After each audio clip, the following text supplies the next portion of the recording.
Hi everyone, it's LadyJenevia. Today's video is going to be a spoiler review of Defending Jacob episode 5. I posted a spoiler-free review of episode 5 last week, and if you are wanting to watch a spoiler-free review of episode 6, then subscribe to my channel so you know when I post that. I'm also going to put a link to my Defending Jacob playlist, which will contain all of my reviews that I've done so far, in the pinned comment of this video. Now, on to the spoilers. I wanted to do something a bit different for this review, and if you follow me on Twitter, then you know that I posted something earlier this week, which was a spoiler-free preview of episode 5 via memes. So there were 4 memes in that tweet. What can I say? I was feeling inspired to go digging into my meme folder. In this video, I thought that I would go through each of the memes that I posted and explain what each one was referring to. And then through that, we can talk a bit about the various things that transpired in this episode. The first meme was this one. When I first had this idea to tweet out a spoiler-free preview using memes, and I started looking through my folder, I was shook when I came across this one because of how eerily spot on it was to use. If you watched my spoiler-free review of episode 5, then you will probably remember that I said that there was a part of the episode that I fast-forwarded through because I thought to myself, you know, I've already seen this, I've already watched the entire series, and I don't really need to see this again. And that was referring to Lori getting spit on at the supermarket, Ben's mom. I understand that you're feeling a lot of feelings and emotions right now. You're very traumatized. Doesn't mean you can spit on people. I will acknowledge that this household is in fact Team Lori, but also Ben was misogynistic trash, and even if he had not been murdered, he needed to go to jail. Am I sad that Ben is dead? No, I am not. But LadyJenevia, he was a child. I don't care. He was prepared to coerce Sarah into doing things that she did not want to do. Nope, absolutely not. Don't like that. Electric chair. That actually brings us to the second meme that I posted. This meme was referencing the entire revelation that Sarah shared to Andy about how she was getting involved with Ben and sent him explicit content, and then he was intending to use that to try to coerce her, but then once Derek found out, he decided that he should steal Ben's phone. I had a bit of an issue with this particular plot line because iPhones are connected to the cloud. So regardless of whether or not Derek gets a hold of Ben's phone, that does not mean that the photo is gone.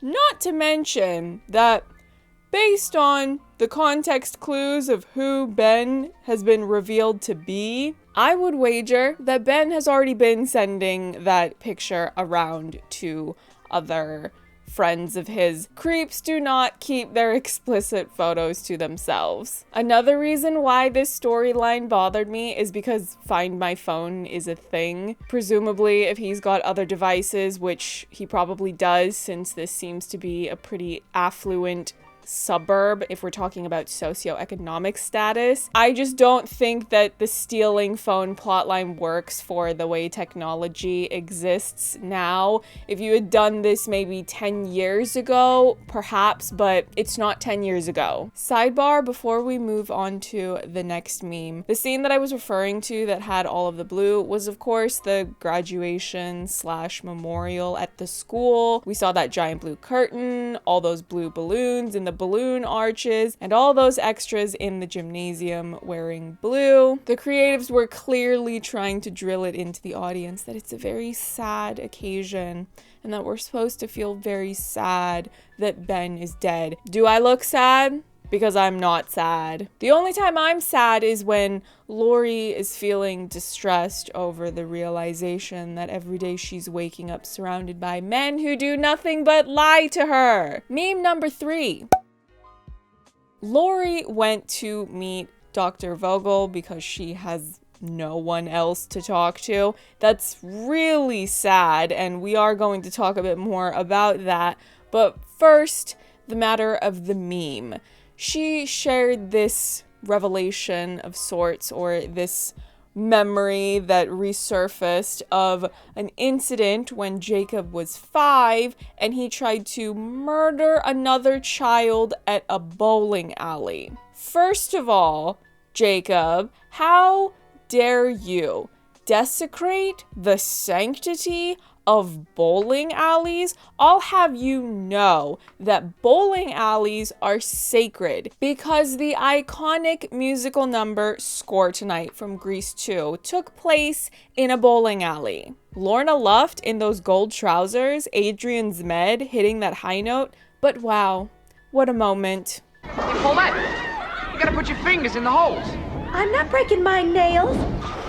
If you're wondering if this particular revelation made me decide, oh, well, Jacob's clearly guilty, not necessarily. With this information being added into what we know now about Jacob as a character, there's still room to play devil's advocate. If you remember, they've played around with the idea that memory can be unreliable. So if someone still wants to hold on to hope that perhaps he's innocent, then they can speculate that maybe Laurie is misremembering this particular situation, or maybe he's just emotionally and socially stunted in his development. Maybe he's a few years behind. Even the revelation that Derek presents to Andy, this extra information of what type of websites Jacob was visiting, the more explicit, violent kind of websites. I did not think that it was enough information to fully decide, okay, yeah, he definitely did it. It's effective writing, but it works in either direction, because if he did do it, then you have this information that is being gradually revealed about what type of person Jacob is that can make you think, okay, this is what they were building towards, a reveal that he did it. But if he didn't do it, then it still works as some powerful storytelling material. You can analyze that particular revelation as something that the audience is supposed to take away about the dangers of children running around on the internet unsupervised, or it could be talking about the way the internet and social media has fostered a culture of trying to outdo one another and try to get attention. And in the absolute most extreme cases of that, then it can lead to really dangerous and negative things like violence or exploitation. The entire scene of Laurie visiting Dr. Vogel is really good because it's continuing this development and exploration of Laurie's grief and loneliness and the way that she is now suffering because of being completely cut off from her other support system, her friends, her colleagues, her work. She lost all these interpersonal relationships in her life that she clearly valued a great deal. And it's really sad that she had nowhere else to go but to go talk to Dr. Vogel, which also on another level works well because I'm somebody that will often say when dealing with dysfunctional characters and analyzing them that, oh yeah, you should go to therapy. Not nearly enough people go to therapy when they should. Therapy is something that everyone in that family needs, but as we've seen, Laurie is the only one with a high enough EQ to realize that. Meme number 4, and this was the one that led to my mentions blowing up for about a day. You know, I was trying to come up with some sort of trapped in the closet joke to put here, but I'm just not very good at edgy comedy like that. So Andy and Laurie hooked up in the closet, and all thirst jokes aside, I actually really like the deeper implications of this incident. Laurie is the one who initiates this encounter, and I found that to be very interesting. We've seen how shaken she's been by not only this murder trial and accusation against her son, but this revelation from Andy that he has lied to her for all these years about his family history, and she's questioning how well she she knows him. And you add in the fact that she is distraught from not being able to go back to work, and all of her friends have turned against her. And it's the same episode where she has no one else to turn to. She had to go all the way to Dr. Vogel's office when they didn't even have an appointment. So you have to ask, why would she be doing this? And please put your thirsty standum on pause just momentarily so we can talk a bit more about this. My theory is that she is using sex to distract herself from her circumstances. You could also propose the theory that maybe she's trying to initiate some type of contact to mend the fractures in her relationship with Andy, but I don't think that Lori is that stupid to think that a romp in the closet is going to fix the much deeper issues that have now appeared in her marriage. So I am far more inclined to stick to my original theory that she is trying to distract herself. Remember that she had that line in an earlier episode when Jacob was being a little brat to her over dinner about, oh, why are we having family dinners? Why are we pretending everything's okay? And she made a comment about how it's almost like they're prisoners in their own home,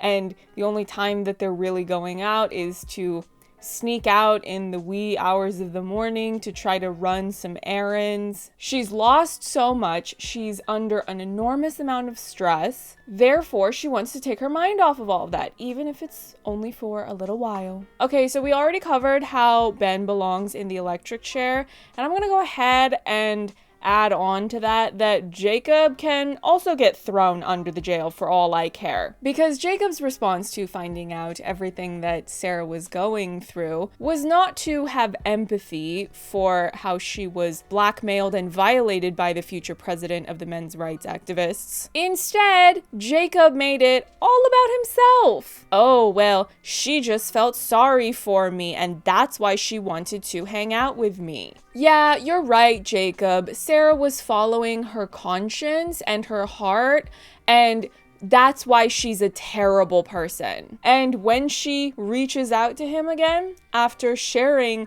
something deeply personal, really scary, what is his response to her? He says, slut. See, unlike Jacob, I am not a hypocrite. So when I say that I don't care about what happened to Ben because of what he did to Sarah, I don't care what happens to Jacob either. I'm consistent, and he does not deserve rights. And this is a spoiler that isn't really a spoiler when it comes to the grand scheme of the main dramatic narrative of the show. Jacob at no point for the rest of the series ever apologizes to Sarah for what he said. And I made a point of paying attention after this happened when I watched the show the first time, and even when I've done rewatches after my first watching, because I really wanted to make sure that if he was going to apologize at some point, that I would take that into account in my overall judgment and analysis of him as a character. But no, he never apologizes, so under the jail you go. Speaking of men who do not treat women the way that they deserve, shall we talk about Andy's father? Are we all living for J.K. Simmons? I know the character is not somebody that is likable and not really somebody that we're rooting for in any way, but speaking about J.K. Simmons as an actor, he's just so good. The way he commands the stage, even though it's not actually a stage they're acting on, but you know what I mean. Without giving anything specific away, I will say that now that we have 3 generations of barber men on the scene, it's probably worth paying attention to the way that their behaviors sometimes parallel one another, and that's all I'm going to say about that. You all thought the family resemblance was so cute when it was Andy and Jacob telling stupid jokes to each other. Well, no one's laughing now, are they? In many ways, the first 4 episodes of Defending Jacob are laying the groundwork for a lot of dramatic revelations and incidents that take place in the latter half of the season, and this is when we can really start to see that. There are so many dramatic revelations in this episode. There's Andy reuniting with his father for the first time in decades. Derek told Andy about Jacob's online activities. Sarah told Andy about everything that happened to her. And Lori reveals this repressed memory of Jacob nearly being a murderer at age 5. Can we also stop to address the fact that Andy slashed Derek's mom's tire? I don't think that the general discourse is probably going to read as much into that as they probably should. First of all, slashing someone's tire is really dramatic. Keep in mind, we're seeing all of this from Andy's perspective because it's his story and Hollywood doesn't like to let Asian women be the center focus of the story. But let's not get into that today. Let's try to be the opposite of the Barber men by having empathy and consideration for the feelings of others. Let's put ourselves in Derek's mom's shoes. Derek's mom was probably terrified to see that someone slashed her tire. He just left the bottle there like a sociopath. A child was just murdered. Her child just got questioned by law enforcement at school. And now she goes to her car to find that one of her tires has been slashed. She's probably terrified. She doesn't know what that means. She doesn't know if there's some murderer running around making threats against her. As if we women don't already live with a higher baseline level of anxiety about the many threats in the world to our well-being. Not to mention, she is an Asian woman living in a predominantly Caucasian neighborhood. You are not going to tell me that she's not already wary of her surroundings, and Andy just made it a whole lot worse. Thanks for that. Oh, I'm just trying to protect my son. I literally don't care at all. You're not even being mindful of the long list of red flags that your son clearly has. You find out that your son that is set to go on trial for the murder of one of his classmates has secretly been frequenting violent, explicit websites, and your reaction is to take him on a fishing trip. Have you ever heard of this thing called being a parent and having the hard conversations with your son about what it is that he's getting up to on the internet? Neil is out here in these streets questioning Andy about whether or not he ever brought this up to Jacob. And what is Andy's response? I intended to, but you didn't, did you? Remember when Andy told Lori all about his father, and she made it very clear to him already at this point in the show that he needs to not tell her any more lies or keep any more secrets, because secrets are just lies by omission. When Andy is giving that testimony in the future portion of the show's timeline, and he was saying that he didn't tell her because he was afraid that she would overreact. Overreact? What kind of gaslighting logic is that? You found out that your son was visiting violent, explicit websites, and your reaction was to take him fishing. Why are you worried about your wife overreacting when you are the one who is underreacting? When all is said and done and all of these episodes have premiered, if you were to watch the show from start to finish and drink every time Andy either lies or keeps a secret, especially if it's a secret from his wife, you will die from alcohol poisoning. Tell the truth, Andy, for once in your life. I'm going to leave it at that. Perhaps this review was too chaotic and messy, but I certainly tried to do something with it. Added some memes. Memes are always fun. I don't know how interesting the spoiler reviews are, but I was asked to make them, so I'm making them. Some people have left nice comments about them, and I appreciate that. It validates me doing them in the first place. If you enjoyed this video, please give it a like, because that really helps out my channel. Follow me on my social medias. I have Twitter, Instagram, Letterboxd, and Vero. Subscribe so you don't miss my next video, which will be my spoiler-free review of episode 6. And I also have a new video essay I've been working on. I've already written it and recorded it. I've already started editing it as well. I probably would have had it finished by now, but I had to make my Defending Jacob videos for this week, so I will post that after my spoiler-free review of episode 6. See you in the next one. Bye.